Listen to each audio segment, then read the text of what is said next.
ছাত্র জনতার গণ অভ্যুত্থানের 1 মাস পূর্তি আজ। এদিন সাবেক প্রধানমন্ত্রী শেখ হাসিনার পালিয়ে যাওয়ার মধ্য দিয়ে অর্জন হয় 1 দফা দাবির চূড়ান্ত বিজয়।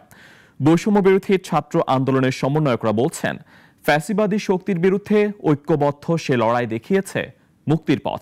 এখন বৈষম্যহীন সমাজ গঠনই একমাত্র চ্যালেঞ্জ।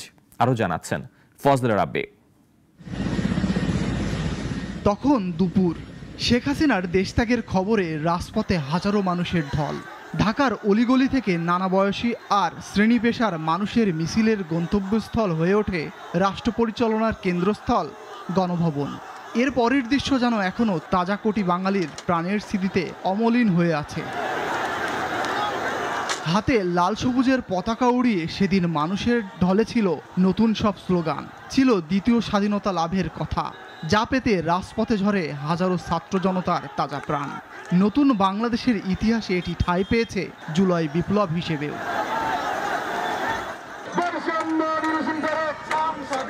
ঘটনা শুরু জুলাইয়ের প্রথম সপ্তাহে। সরকারি চাকরিতে কোটা পদ্ধতি সংস্কারের দাবিতে ঢাকা বিশ্ববিদ্যালয়ে আন্দোলন শুরু করে বৈষম্য বিরোধী ছাত্র আন্দোলন। শান্তিপূর্ণ সে আন্দোলনে গতি পায় তৎকালীন সরকার প্রধানের করা রাজাকার মন্তব্যকে ঘিরে। বিক্ষোভ দমাতে পরদিন ছাত্র জনতার সঙ্গে সংঘর্ষে জড়ায় সরকারের পেটুয়া বাহিনী ছাত্রলীগ। 17 জুলাই ছাত্রদের বিক্ষোভ ছড়িয়ে পড়ে সারা দেশে। সামাজিক যোগাযোগ মাধ্যমে ছড়িয়ে পড়ে রংপুরের বেগম রোকেয়া বিশ্ববিদ্যালয়ের শিক্ষার্থী আবু সাইদের মৃত্যুর খবর। পুলিশের গুলির সামনে নিরস্ত্র সাইদের বুক পেতে দেওয়ার ছবি হয়ে ওঠে যেন আন্দোলনের মূল পোস্টার। পরিস্থিতি সামাল দিতে এরপর বিভিন্ন কায়দায় হাঁটে শেখ হাসিনা সরকার। বন্ধ করে দেয়া হয় ইন্টারনেট। দেশের বিভিন্ন স্থানে ছাত্র জনতার ওপর চলে নির্বিচারে গুলি ও হামলা। গণমাধ্যমে প্রতিদিনই উঠে আসে শিক্ষার্থীদের মৃত্যুর খবর। ধীরে ধীরে কোটা সংস্কার আন্দোলন গড়ায় সরকার পতনের 1 দফা দাবিতে।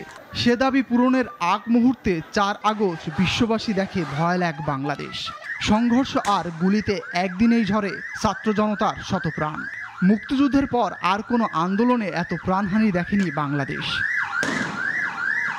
এখন বৈষম্যহীন সমাজ গঠন ও রাষ্ট্র সংস্কারই বড় চ্যালেঞ্জ বলে মনে করেন সমন্বয়করা।